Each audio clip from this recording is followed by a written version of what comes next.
জুলাই গণ অভ্যুত্থানে শহীদদের নাম অন্তর্ভুক্ত করে গেজেট প্রকাশ করেছে মুক্তিযুদ্ধ বিষয়ক মন্ত্রণালয়।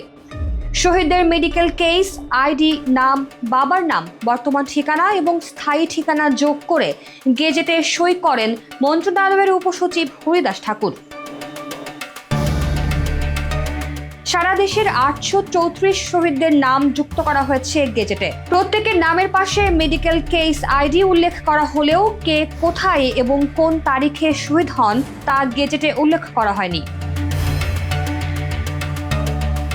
মন্ত্রণালয় সূত্রে জানা যায়, শহীদ ও আহতদের ক্ষতিপূরণ নিশ্চিতে শীঘ্রই জুলাই গণ অভ্যুত্থানের অধিদপ্তর করতে যাচ্ছে মুক্তিযুদ্ধ বিষয়ক মন্ত্রণালয়। শহীদ পরিবারের পাশাপাশি সহায়তা করা হবে প্রায় 15,000 আহতকে। এছাড়া গণ অভ্যুত্থানের স্মৃতি রক্ষার কাজ করবে এই অধিদপ্তর। এর আগে গত 21 ডিসেম্বর গণ অভ্যুত্থানে শহীদ ও আহতদের খসড়া তালিকা প্রকাশ করে সরকারের বিশেষ সেল।